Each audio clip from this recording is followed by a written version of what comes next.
와는 상관없고 대신들을 뽑았지만 나는 모르는 일이다. 그들은 은과 금으로 신상들을 만들었지만 그것은 망하려고 한 짓일 뿐이다.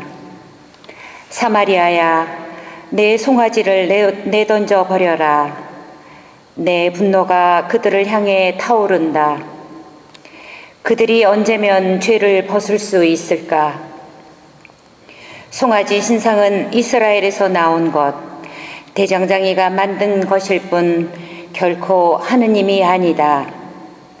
정녕 사마리아의 송아지는 산산조각이 나리라. 그들이 바람을 심었으니 회오리 바람을 거두리라. 줄기에 이삭이 패지 못하니 알곡이 생길 리 없다. 알곡이 생긴다 하여도 낯선 자들이 그것을 집어삼켜 버리리라. 에프라임이 제단들을 많이도 만들었지만 그것은 죄를 짓는 일이요 그 제단들은 죄 짓는 제단일 뿐이다.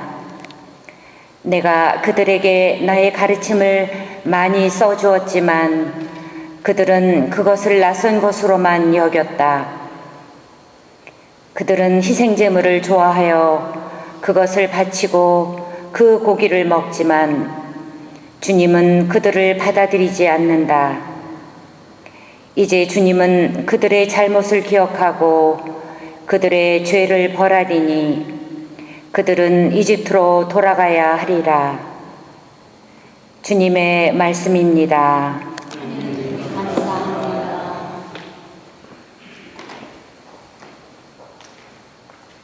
이스라엘아, 주님을 신뢰하여라.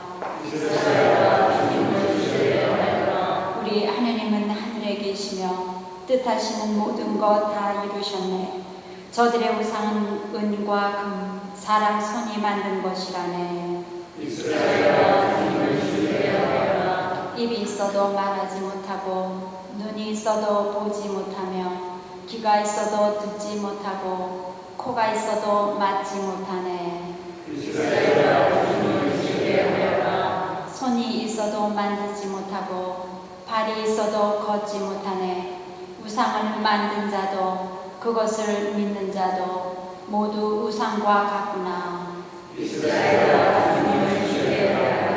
이스라엘아, 주님을 신뢰하여라. 주님은 도움이며 방패이시다. 아론의 집안아, 주님을 신뢰하여라. 주님은 도움이며 방패이시다. 이스라엘아, 주님을 신뢰하여라. 알렐루야. 알렐루야. 주님이 말씀하신다. 나는 착한 목자다. 나는 내 양들을 알고 내 양들은 나를 안다. 할렐루야.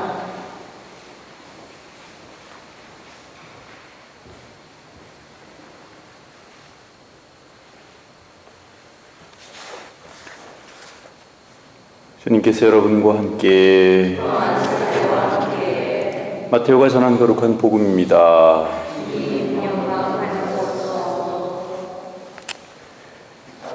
그때 사람들이 막이 들려 말 못하는 사람 하나를 예수님께 데려왔다. 마귀가 쫓겨나자 말 못하는 이가 말을 하였다. 그러자 군중이 놀라워하며 이런 일은 이스라엘에서 한 번도 본 적이 없다 하고 말하였다. 그러나 바리사이들은 저 사람은 마귀 우두머리의 힘을 빌려 마귀들을 쫓아낸다 하였다.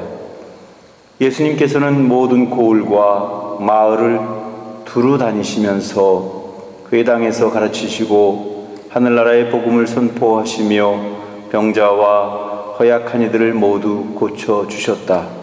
그분은 군중을 보시고 가엾은 마음이 드셨다. 그들이 목자 없는 양들처럼 시달리며 기가 꺾여 있었기 때문이다. 그래서 제자들에게 말씀하셨다.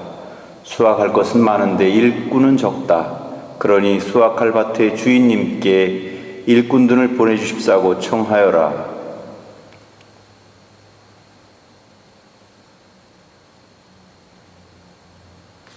주님의 말씀입니다.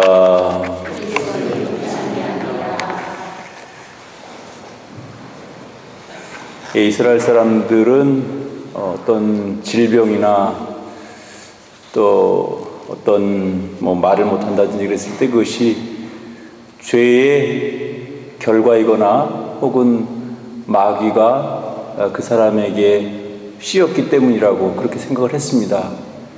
물론 실제로 그런 적도 있지만 그것보다도 더 중요하게 생각해야 되는 것은 꼭 죄를 지어서 병이 오고 또 마귀가 걸려서 나쁜 짓을 하고 그렇게 생각하는 것보다는 사실은 사람의 마음 안에 무엇을 바라보는 그런 마음이 올바른 마음, 또 올바른 것을 보려고 애쓰고 또 그 올바른 것을 봤으면 그것을 제대로 실천하려고 하는 그런 의지, 이런 것들이 있어야 가능한 일이었는데, 사실은 죄나 마귀나 이런 것보다도 사실 마음 속에서 이루어지는 편견과 그런 잘못들이 더 큰 죄악이고 더 큰 마귀의 장난이라고 볼 수 있을 것 같습니다.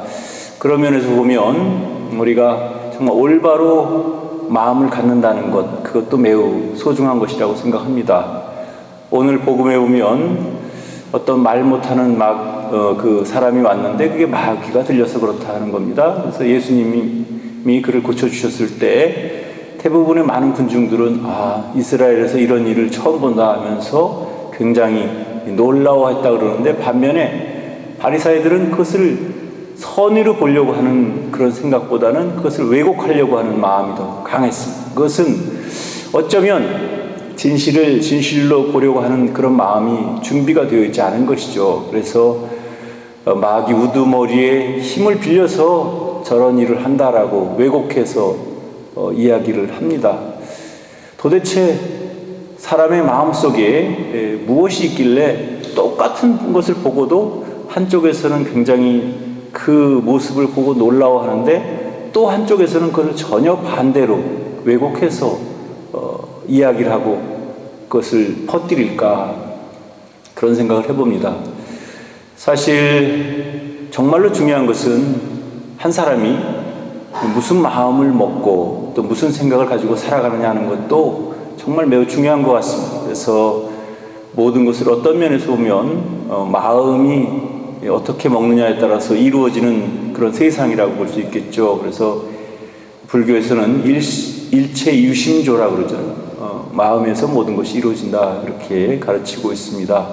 그에 비하면 예수님께서는 사람들이 자신에 대해서 어떻게 말하든 관계없이 이 마을 저 마을로 돌아다니면서 병자들을 고쳐주시고 또 목자 없이 이렇게 헤매는 양들을 바라보시면서 가엾은 마음이 드셨다, 그런 이야기가 있습니다.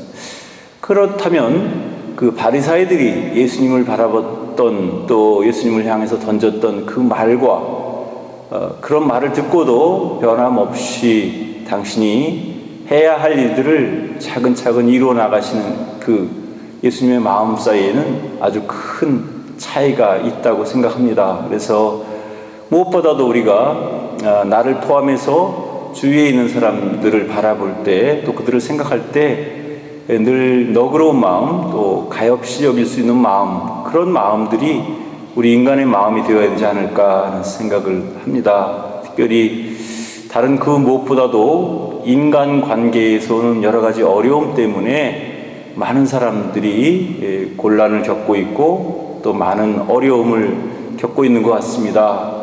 물론 이런 일들이 하루아침에 금방 해결될 문제는 아니지만 적어도 나로부터 시작해서 정말 예수님이 지니셨던 그 마음, 사람을 가엾이 여길 수 있는 마음, 그것을 측은지심이라고 이야기하는데, 그런 측은지심이 나로부터 시작될 때 드디어 세상의 변화는 가능한 것이라고 생각을 합니다. 그래서 우리가 아무리 좋은 말을 많이 듣고 또 훌륭한 가르침을 많이 받는다 하더라도 실제로 우리가 우리 마음 안에 그 아름다운 마음, 인간의 마음, 또 측은지심이라고 하는 그 마음을 간직하지 못한다면 아마 우리는 어쩌면 신앙을 가지고 있다 하더라도 그것이 어쩌면 오히려 불필요한 것이 될 수도 있지 않겠는가, 그런 생각을 합니다.